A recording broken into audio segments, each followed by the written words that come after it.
Welcome to the NFL Coast to Coast podcast, brought to you by TheLines.com. Coming to you from the West Coast, Josh Lander, joined by my guy Nate Weitzer on the East Coast. Missing Mo Nawara, wishing better. He's a little bit under the weather right now, so we are taking over for you guys with the two of us.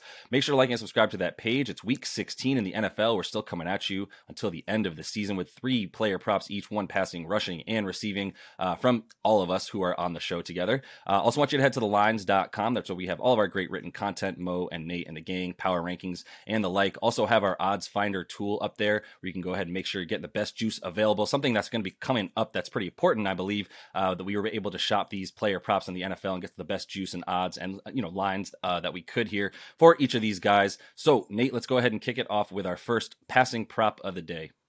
Yeah, I mean, it's a day that weather is going to be a massive impact. You definitely have to look at what the situation is based on the game you're picking. That's why we're seeing some crazy lines in different places, like a polar vortex circling the middle of the country. In the eastern half of the country in Baltimore, it's going to be pretty cold too. And I'm going here more based on game flow for both the passing and rushing prop. I think there's a correlation here that the Ravens are just going to run the ball. That's what they have to do with Lamar Jackson out. That's what they can do against Atlanta, which has actually been pretty damn good in pass defense since getting A.J. Terrell back. Held 4 of their last 5 opponents under 200 passing yards, including 138 and 108 to Washington and Carolina. And so Tyler Huntley subbing in for Jackson in his first start.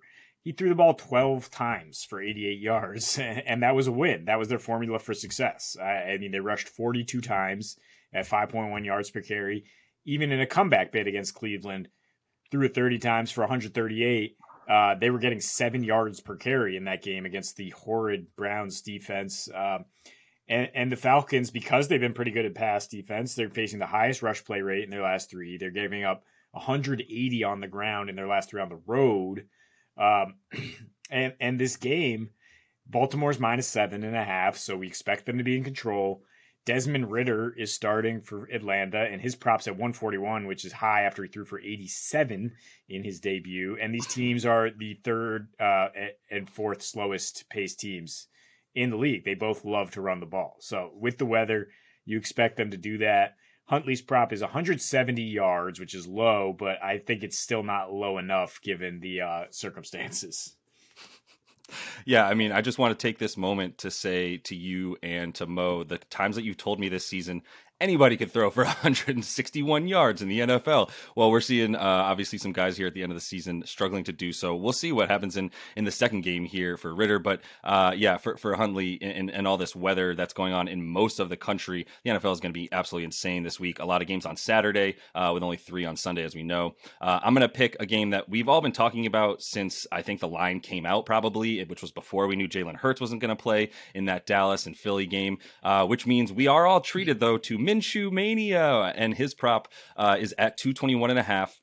It's going to be cold, but we're going to Jerry World, so we get to stay nice and toasty. The Eagles, and they're, with Jalen Hurts, 50% rush play rate, which is 3rd highest in the NFL. We all know that's a huge part of that game plan with him. Minshew, somewhat mobile, but he's a play extender, right? He's definitely an accurate passer out of the pocket as well. So he's solid. I mean, he's definitely your better than average backup quarterback in the NFL. The last start where Philly, played against Dallas, 180 yards on 4.5 yards per pass, and took 3 sacks. But this year Philly O-line number 5 in adjusted line yards. So I think there's some good things to like for how they're going to be able to keep Minshew at least is upright, or he'll be able to see the rush well enough to get out. On the road, as in his career, Minshew's averaging that 220 passing yards with a 98.7 rating. And I think there's just the call for points, which I believe you buy in as well, Nate. The game flow for Dallas in their last 7, they're scoring 37 points a game. And really in neutral situation where it's not like I just have to play catch up, Dallas is 4th and Philly is 1st in pace in those situations where it's just the middle of the game and you're just playing normal. They both keep the thing moving. So I think the opportunity for a lot of passing yards, 221.5, go Gardner Minshew.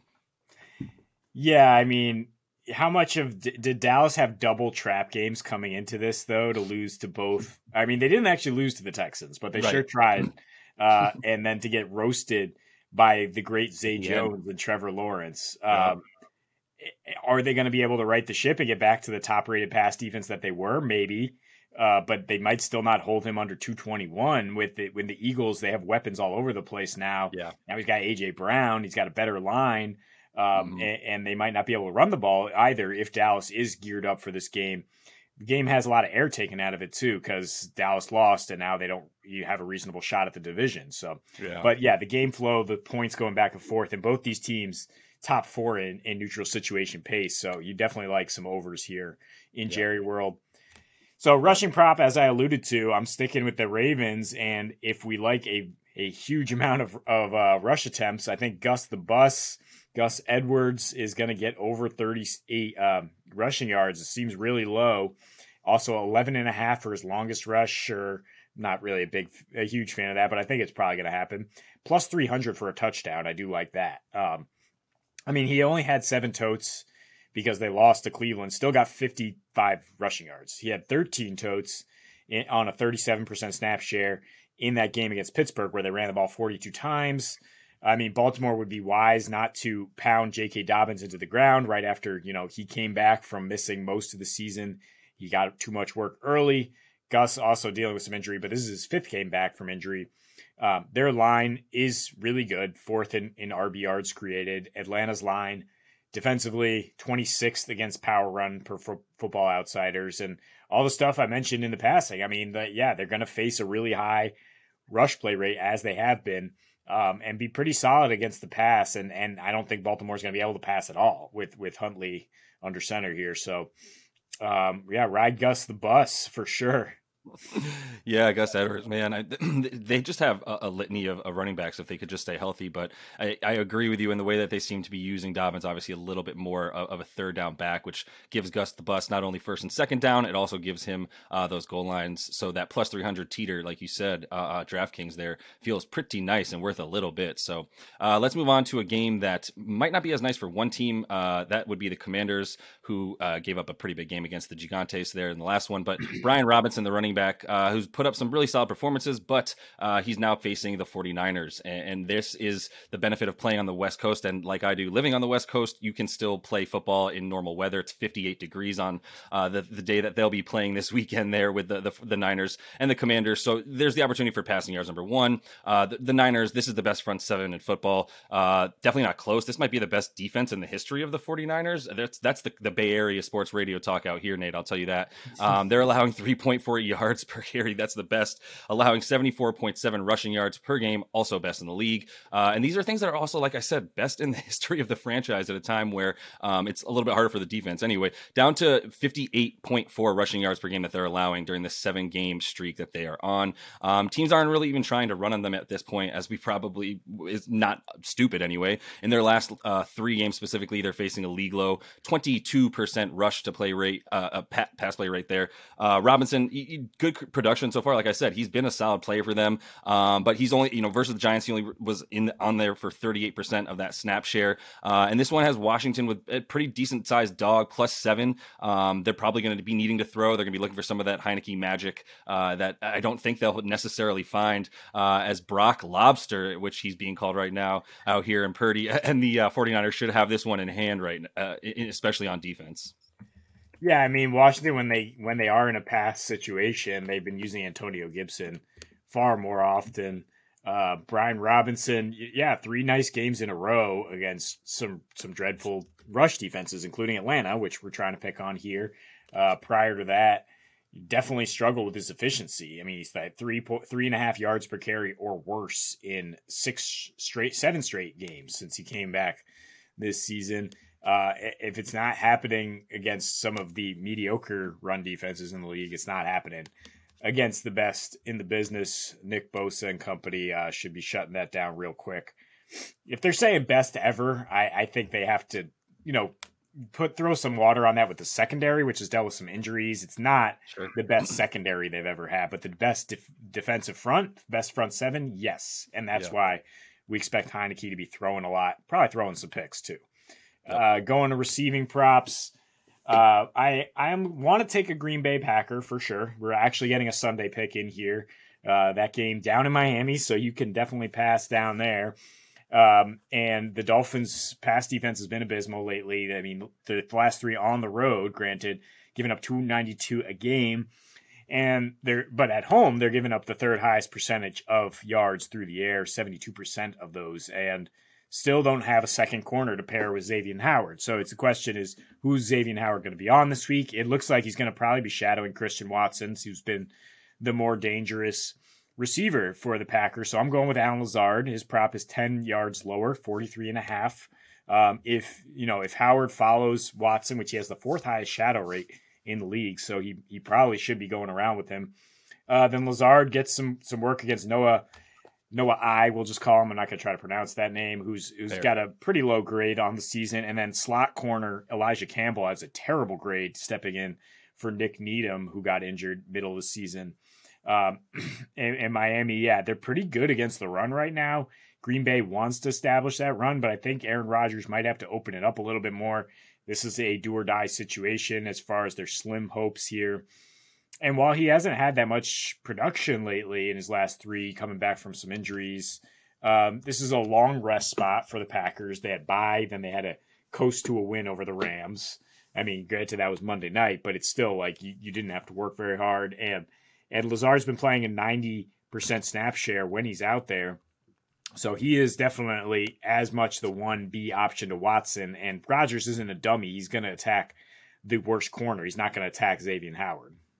And that was going to be my exact first response to you was, with all that time off, watching film, no margin for error anymore in terms of your chances for the playoffs. Why would you throw at Xavier Howard when you have just such weaker options to target on the other side of the field, or just the opposite of wherever he is, including the slot at this point? And we know Lazard can sort of match up in both spots. So yeah, I'm with you in a passing prop that's in a place that is going to have some normal weather for sure. So last one here for us.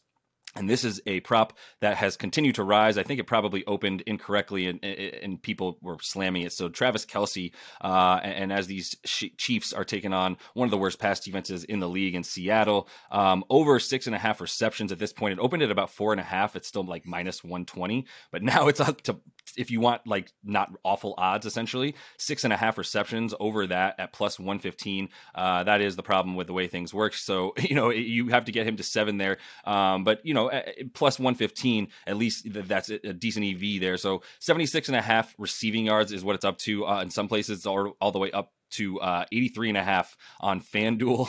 So, it's continuing to rise as well. But this Seahawks base defense it's all of it. It's just been bad. It's predictable. It's very zone heavy, but it's soft. So Travis Kelce's just going to find some nice holes 10 to 15 yards down the field and do whatever he wants from there. They might even give it to him a little bit underneath that and have him run for it as well. But at home, we're looking at about 7 receptions per game for him, just a tick under.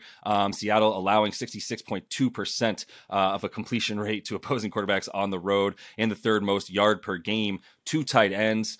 So Patty Mahomes, I think he's going to be throwing plenty in this one, as we saw last 2 games from him against defenses. Honestly, they could have run as much as they wanted on Houston, and they chose not to. 41 attempts for him because they had to play some catch up and win that at the end there. And same for Denver, a team you don't really want to run on, where he threw the ball 42 times. So I think there's going to be opportunities there for Travis Kelce, who's on the field for most of it. Yeah, I mean, you mentioned it. The Chiefs are back to playing with their food. They're not closing teams out. They're not running away with anything. I'd much rather have Seattle plus 10 than the Chiefs to cover. It's exactly like it was the last season and a half, where they were just in close games somehow, some way. But as long as it's a neutral script, they're going to be throwing. And Juju Smith-Schuster should get Tariq Woolen, the excellent young corner. And the Chiefs, this is a matchup thing where everybody realized right away, like, soft zone, base defense, Travis Kelce finds the holes all day, and then they bet the hell out of this. And now, you got to go a little bit higher if you still want it. But if you can get it where it was, or 76 yards at DK versus 83, jump on that as quick as you can. Yep. Absolutely. Yeah. I mean, and hopefully we'll get this video out really quickly for you, and it won't be even more monstrous until that point. But we told you where we're seeing it right now. So make sure you jump on it. Make sure you continue to follow along, like and subscribe to that page as well. We are looking forward to a pretty wild week 16 here in the NFL, and then a Merry Christmas on Sunday for everyone. So until we see you next, happy betting.